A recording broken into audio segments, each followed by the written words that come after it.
Hola familia, muy buenos días. Espero se encuentren súper bien en esta mañana. Espero estén reunidos cada uno de ustedes con sus familias, compartiendo esta mañana de bendición. Damos gracias a Dios por esta oportunidad yo doy gracias a Dios por la oportunidad que me da de poder estar con ustedes, de poder compartir un poco de la palabra y compartir de lo mucho que Dios me ha hablado con lo que les voy a dar hoy. Yo soy la primera siempre que comparto de Dios. Yo soy la primera que me edifico. Entonces es una bendición, es un privilegio poder estar esta mañana aquí con ustedes. Y vamos a estar viendo diferentes versículos de la Biblia, principalmente en el libro de Mateo. Y esta mañana nos vamos a detener en Mateo capítulo 5, los versículos 1 y 2. Vamos a empezar a leer esta mañana este versículo principalmente. Mateo 1 y 2, Mateo 5, perdón. Mateo 5, versículos 1 y 2. Dice, y viendo la multitud, subió al monte y sentándose, vinieron a él sus discípulos y abriendo su boca, les enseñaba. ¿Sí? Jesús estuvo caminando por toda parte, siempre iba, venía y siempre la multitud estaba alrededor de él, pero ese día había demasiada gente, había una multitud muy grande. ¿Y qué hizo Jesús? Jesús se quedó quieto, ¿sí? Él se quedó quieto por un momento, hizo recostar a toda la gente, que se sentaran en ese lugar. ¿Y qué pasó? En ese momento vinieron sus discípulos. Pero no solamente eran estos 12 discípulos que nosotros conocemos, no, eran otros discípulos que siempre estaban alrededor de Jesús. Entonces, ¿qué pasó? Estos discípulos se sentaron también al lado de Jesús. Y eran aproximadamente, y se podría pensar que era de los 70, de los que se hablan. Entonces, ¿qué pasa en ese momento? Empieza una de las enseñanzas más preciosas y asombrosas de la Biblia. Bueno, podemos decirlo así porque todas las enseñanzas de Jesús fueron muy espectaculares y cambian nuestras vidas. Y esta es una de las enseñanzas que podemos ver y la conocemos como el Sermón del Monte. En Mateo vemos estas enseñanzas. Y Jesús, cada que caminaba y cada que tenía oportunidad, podía predicar. Si sanaba a un enfermo, él predicaba. Si en este momento alimentaba a la multitud, también. Si iban por el campo, en el prado, donde iban, él no perdía oportunidad para siempre estar predicando la palabra. Y en este momento es el Sermón del Monte. Y el Sermón del Monte lo podemos conocer como, o se conoce en muchos lugares, como la constitución del reino de Dios. ¿Y por qué la constitución del reino de Dios? Porque es tan impresionante, porque habla diferentes temas como el divorcio, tema como la ira, tema como cómo orar, ¿sí? También el tema de el perdón, de el amor a los enemigos, es algo tremendo, el amor a los enemigos, también la importancia de dar fruto, ¿sí? Y en este momento vamos a ver dos grupos de personas aquí en el Sermón del Monte. Vamos a ver en este momento dos grupos de personas. ¿Cuáles son esos dos grupos de personas? Uno son la multitud y los discípulos, ¿sí? La multitud y los discípulos. Entonces, y no vamos a ver la multitud como cantidad, ¿no?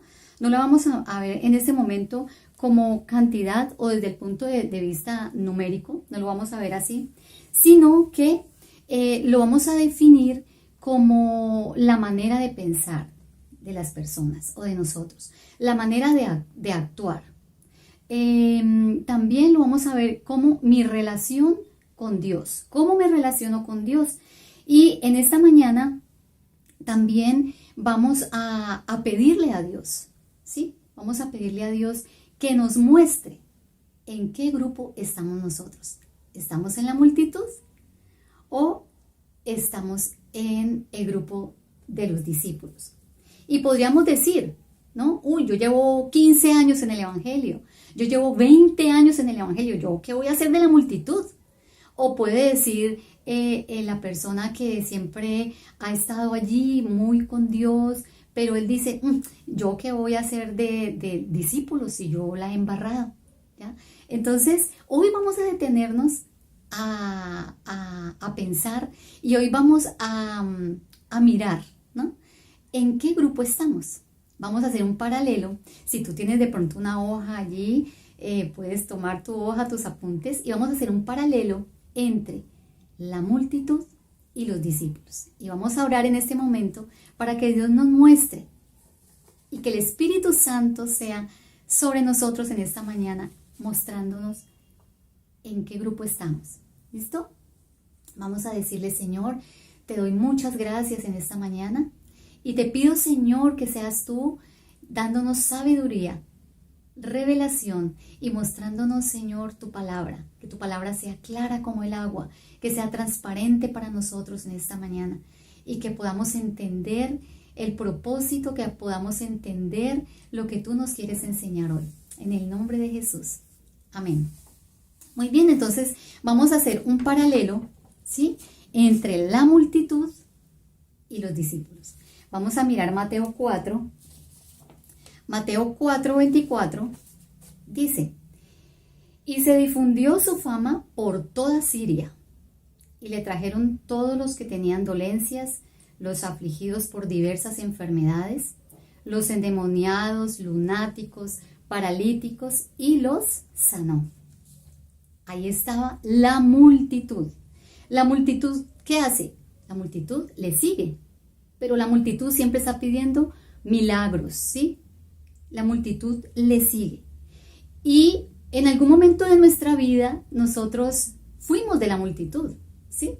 Cuando empezamos, cuando iniciamos, fuimos de la multitud. Ve, allá hay una iglesia que vino un predicador y vamos a chismosear a ver qué es. Sí, vamos. Allí somos de la multitud, ¿no? No hay un propósito.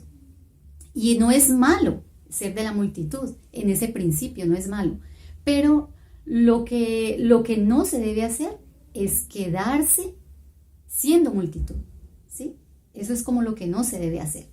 ¿Qué hacían los discípulos? Los discípulos se acercan. Eso es lo que hace el discípulo. El discípulo se acerca, ¿sí? El discípulo se acerca. La multitud también reconoce la presencia de Dios y siempre está detrás del milagro. Eso es lo que hace. Ellos reconocen, wow, hay milagros en tal parte. Uy, hubo un milagro, el paralítico se levantó, el ciego vio, el sordo escuchó, wow, ¿sí? Ellos reconocen la presencia de Dios. Pero ¿qué pasa con el discípulo? El discípulo va más allá. No solo se queda con el milagro, el wow, ¿no? Sino que va más allá. Quiere ir más a conocerlo, quiere ir más a escucharlo, quiere ir más a estar cerca, quiere ir más, bueno, ¿qué me quieres decir, Señor? Va aún más allá. Otra característica de la multitud es que la multitud compara, ¿no? Llega a comparar. Vamos a leer Mateo 9:33. Mateo 9:33 dice, y echando fuera el demonio, el mudo habló y la multitud se maravillaba y decía, nunca se ha visto cosa semejante en Israel. Y en Mateo 7:28-29 dice, y cuando terminó Jesús, la gente se admiraba de su doctrina, porque les enseñaba como quien tiene autoridad y no como los escribas. O sea, allí están comparando a Jesús, ¿con quién? Con los escribas. Y a nosotros nos pasa mucho, ¿sí? A nosotros nos pasa mucho cuando empezamos a comparar pastores de X iglesia, de Y iglesia, de mi iglesia, ¿sí? Empezamos a tener favoritos. Eso nos ha pasado. Entonces, ¿ahí qué pasa? Estamos en modo multitud. Cuando hacemos comparaciones, cuando comparamos a las personas, no, pero que es que me gusta más ir a este grupo porque está fulanita. No, pero es que me gusta ir más a este grupo porque está sutanito. Ay, no, yo no voy hoy porque va a predicar tal. Estamos en modo multitud allí. Entonces, eso nos hace pensar en qué lugar estamos, ¿sí? En Mateo 14, este es otro punto de la multitud, otra característica, está en Mateo 14, 19.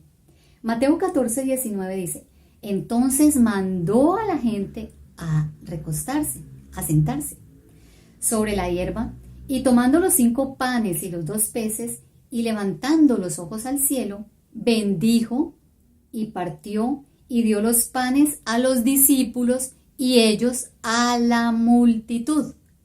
¿Sí? ¿Qué hizo la multitud? ¿Qué espera la multitud? Que me sirvan. Ay, yo espero que me sirvan, yo me siento aquí todo el mundo me va a servir a mí, no hay problema, que me sirvan. ¿Qué hacen los discípulos? Sirven, ayudan. ¿Qué hay para hacer? ¿Qué tengo que hacer? No hay problema, venga, yo le hago. ¿Sí? Que hay que limpiar, limpiemos. Que hay que lavar tal, hagámosle. Que hay que predicar, prediquemos. ¿Sí? La palabra nos habla cada día. Y a mí me ha redarguido mucho realmente esa palabra. Entonces, lo que espera la multitud es ser servida. Y los discípulos sirven. ¿Sí? Otra cosa, otra característica de la multitud es que es influenciable. ¡Wow! ¿Cómo así que se influenciable? Se deja persuadir. En Mateo 27, a ver, aquí lo tengo, Mateo 27, 16, les invito a buscarlo. Mi Biblia. Mateo 27, 16, ellos se dejaron persuadir. Listo. Mateo 27, 16. Y tenían entonces un preso famoso llamado Barrabás. Y reunidos pues ellos les dijo Pilato, ¿a quién queréis que os suelte? ¿A Barrabás o a Jesús llamado el Cristo? Imagínense esta escena tan tremenda. Imagínense. Estaban todos reunidos y viene Barrabás, viene Pilato y pregunta, ¿a quién le suelto? ¿A Barrabás o a Jesús? Jesús sanó a mi mamá, Jesús sanó a mi hermano, mi hermano estaba endemoniado y Jesús lo liberó, mi hijo estaba sordo y Jesús lo liberó, lo sanó. ¿Y qué pasa? Ellos se dejaron influenciar. ¿Por quién? Por la multitud. La multitud se dejó influenciar por los sacerdotes. En el capítulo 20, en el versículo 20 dice, pero los principales sacerdotes y los ancianos persuadieron a la multitud que pidiesen a Barrabás y que Jesús fuese muerto. En el 21 dice, Pilato les dijo, ¿qué pues haré de Jesús llamado el Cristo? Todos dijeron, sea crucificado. Entonces la multitud se deja influenciar. ¿Qué tan influenciable eres tú? ¿Qué tan influenciable soy yo? ¿Ah? ¿Qué tan influenciables somos como para dejarnos persuadir y dejar a un lado lo que Dios nos está hablando? ¿Qué tan influenciables son? El amor al que necesita. No, pero es que ese está sucio. Ay, no, yo no me le arrimo a ese porque está sucio. Este que está más limpiecito, sí, hagámosle a este que está más limpiecito. Arrimémosle a este porque este, yo creo que sí. ¿Qué tan influenciables somos para ayudar? ¿Qué tan influenciables somos para ser leales? Porque muchas veces no somos leales. No somos leales a la palabra que hemos dicho. No somos leales al grupo tampoco, ¿sí? No somos leales a nuestra familia. ¿Qué tan leal eres tú a tu familia? ¿Qué tan leal eres tú a tu esposa, a tus hijos? ¿Qué tan leal eres? ¿Sí? Entonces, esto lo que hace es que todo esto lo define es nuestro corazón. ¿Sí? Como les decía al principio, la multitud demanda señales. El discípulo cree. ¿Sí? El discípulo cree, a ojo cerrado cree lo que Jesús te está diciendo. Él cree. La multitud muchas veces no entiende lo sobrenatural. La multitud para ellos eso es como decimos, están hablando en chino, ¿no? Como pasó, Jesús les dijo, yo voy a morir, pero quédense en cierto lugar, de ahí no se muevan porque va a venir el Espíritu Santo sobre ustedes y cuando venga el que es mayor que yo, que es el Espíritu Santo, entonces ustedes van a recibir la llenura. Y ese día fue así y se convirtieron muchos, ¿sí? Pero ¿qué pasó ese día? Había gente de la multitud. Cuando empezó a hablar en lenguas, la multitud que dijo, uy, esta gente está borracha. Mira, están borrachos. Pero no, ellos estaban en otro lugar, digámoslo así. ¿Por qué? Porque lo natural la multitud no lo entiende. La multitud no entiende lo sobrenatural. El discípulo tiene revelación. Entonces, ¿qué pasó con Pedro? Pedro se levantó y ese día se convirtieron mucho y le dijo, no, esta gente no está borracha, señores. Esta gente no está borracha, mire las horas del día. Lo que ha sucedido es que ha venido algo sobrenatural sobre ellos. ¿Ya? Entonces, el discípulo entiende y tiene la revelación, ¿sí? Ellos tienen la revelación. ¿Por qué? Porque están cerca de Jesús. El discípulo sabe quién es Jesús. El discípulo sabe cómo es. El discípulo sabe dónde está Jesús, ¿sí? Eso es algo que es maravilloso. También el discípulo puede preguntar, ¿no? Y nos han enseñado que no podemos preguntarle a Jesús, que solamente limítese a decir, ¿y esto para qué me sirve? Y yo lo he dicho, ¿sí? Yo lo he dicho, pregúntate en tu dificultad, ¿para qué sirve? ¿Para qué me sirve? Pero nunca decimos, bueno, ¿por qué? ¿Sí? ¿Por qué me pasa esto? Pero muchas veces no tenemos la respuesta, es por el tonito que usamos. ¿Pero yo por qué? ¿Pero por qué me pasa esto, Dios? ¿Pero por qué mi familia? ¿Pero por qué mis hijos? ¿Pero por qué? Es el tono. Pero si tú vas con humildad delante de Dios y le preguntas, Dios, ¿por qué me pasa esto? ¿Por qué estoy en esta situación, Dios? ¿Sí? ¿Por qué? ¿Por qué pasa esto? Entonces ahí es cuando tú debes de escudriñar tu corazón y preguntarte, ¿cómo estoy preguntándole a Dios? ¿Cómo está mi relación en ese momento con Dios? ¿De qué manera estoy llegando a Dios a preguntarle por mi dificultad, por mis problemas o por mi situación, ¿no? La situación que estoy pasando en este momento. Algo que es muy hermoso y para mí es esto muy, muy bonito, es que Jesús cuenta con sus discípulos. ¿Ah? Es muy bonito saber que Jesús cuenta contigo. En Mateo 26, 36, me pareció algo muy hermoso ahí cuando Jesús estaba en el monte de Getsemaní y llevó a sus discípulos. En el 36 dice, entonces llegó Jesús con ellos a un lugar que se llama Getsemaní y dijo a sus discípulos, sentaos aquí entre tanto yo voy y oro. Y tomando a Pedro y a los dos hijos de Zebedeo, comenzó a entristecerse y a angustiarse en gran manera. Jesús entonces les dijo, mi alma está muy triste hasta la muerte. Quedaos aquí y velad conmigo. Jesús cuenta con nosotros. Jesús cuenta con nosotros. Jesús va, no sé si a ti te ha pasado que hay momentos en las noches en que uno, yo no puedo dormir, pero ¿qué pasa? No puedo dormir. Y levántate a orar por alguien. Jesús te dice, levántate a orar. Mira, tal persona está en tal dificultad. Levántate a orar. Tú oras por esa persona. Tú no sabes qué está sucediendo, pero Jesús sí sabe. Él puede contar contigo. Él puede contar contigo para sanar a otro. Él puede contar contigo para dar alimento a otro. Él puede contar contigo para dar vestido, una visita a otro, para dar a las viudas, a los huérfanos. Jesús puede contar contigo en cualquier situación, ¿sí? Entonces, eso es algo muy hermoso. Otra característica de los discípulos es que los discípulos siguen la regla, ¿sí? La multitud no la sigue. La multitud hace lo que quiere. Los discípulos siguen el ABC. La multitud dice, yo quiero A, Z, Y, J, ¿sí? El discípulo sigue la regla. Y eso pasó el día en que Jesús le dijo a dos de sus discípulos que fueran a tal lugar y le dijeran al dueño del lugar, mira, necesitamos estos 2 burritos, me los voy a llevar porque el Señor lo necesita. Y así les dijo Jesús, mire, vayan a tal lugar, hay una persona, esa persona les va a preguntar. Cuando esa persona les pregunte qué pasa y por qué se van a llevar el animal, ustedes le van a decir porque el Señor lo necesita. Y exactamente como fue, así lo hicieron los discípulos. O sea, el discípulo sigue la regla, ¿sí? El discípulo sigue la regla. El discípulo sigue la palabra.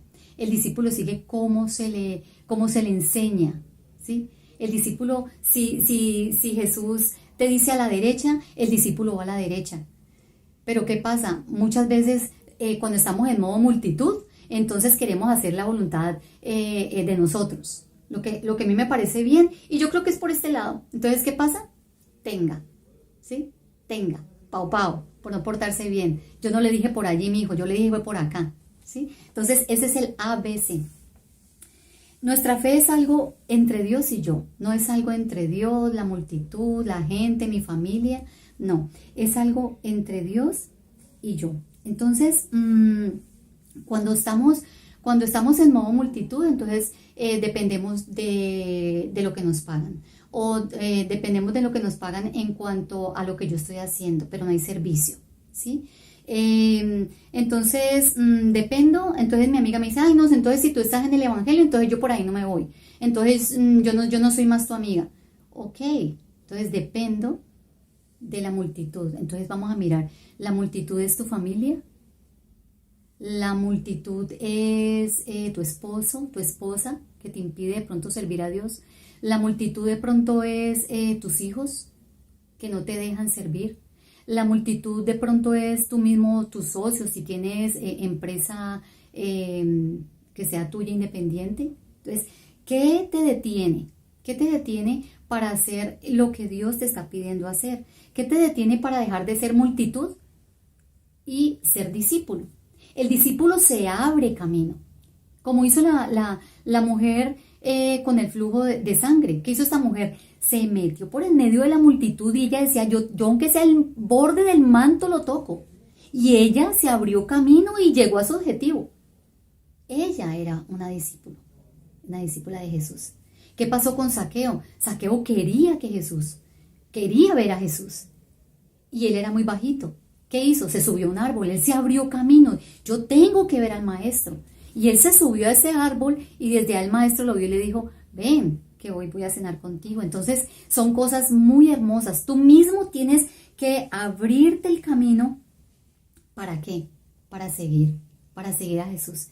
Y no podemos tener como ya lo alcancé, ya tengo mi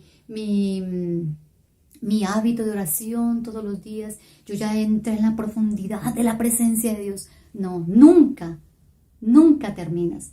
¿Por qué? Porque tenemos a nuestro Padre, a nuestro Dios que es infinito, ¿sí? Él es infinito y nunca terminaremos ni de conocerlo, nunca terminaremos de ir a lo más profundo de Él. Entonces, hay dos cosas que necesitas para ser discípulo. Una de ellas es, ya para terminar, una de ellas es decidir ser discípulo. Decir, yo quiero. En Marcos 8:32 dice, si alguno quiere venir en pos de mí, tome su cruz cada día, ¿no? Y sígame, ¿sí? Toma tu cruz, tome la cruz y sígame. Entonces, salir de la comodidad, salir de esa zona de confort, y seguirle. Es una decisión, ¿ya? Es una decisión. Y otra característica del ser discípulo y algo que necesitamos es creer. En Hebreos 11:6, vamos a buscar por un momento. Aquí un momentico. En Hebreos 11:6, la palabra de Dios es hermosa. La palabra de Dios nos lleva a conocerlo a Él, a experimentarlo a Él. Hebreos 11:6, a ver aquí rapidito, Hebreos 11:6 dice, pero sin fe es imposible agradar a Dios. ¿Por qué? Porque el que se acerca a Dios, porque es necesario, dice, porque es necesario que el que se acerca a Dios crea que le hay. Entonces necesitamos tener fe, ¿sí? Necesitamos tener esa fe absoluta para creer en la palabra, creer lo que Él te dice, ¿sí? Creer que si Él te dice, cuando tú cierras tu puerta, allí voy a estar en el lugar secreto. Cuando tú cierras en el lugar secreto, voy a estar. Y ese cerrar puede ser aún cerrar tus ojos. Y ahí estás en el lugar secreto de Dios, ¿sí? En cualquier lugar es encontrarlo a Él. Y eso es algo que es maravilloso en esta mañana. Entonces quiero dejarles esto en esta mañana para que ustedes, y así como yo lo he meditado en la semana, Dios me ha hablado muchísimo sobre esto. La verdad que sí, ha sido algo muy, muy, muy tremendo para mi vida. Y he estado diciéndole al Señor y he estado hablándole al Señor. En ese lugar secreto, quiero que me hables. Cuando yo cierre mis ojos, ahí se cerró la puerta. Y en esta mañana te invito a que cierres tus ojos y le digas, Señor, gracias por tu palabra. Ayúdame, Señor, a ser un discípulo tuyo. Ayúdame, Señor, a ser un ejemplo de vida para mi familia. Ayúdame, Señor, a ser modelo para mis hijos. Ayúdame, Señor, a ser ese discípulo que tú quieres que yo sea. Ese discípulo que sirve, ese discípulo que cree, ese discípulo con el que tú puedes contar.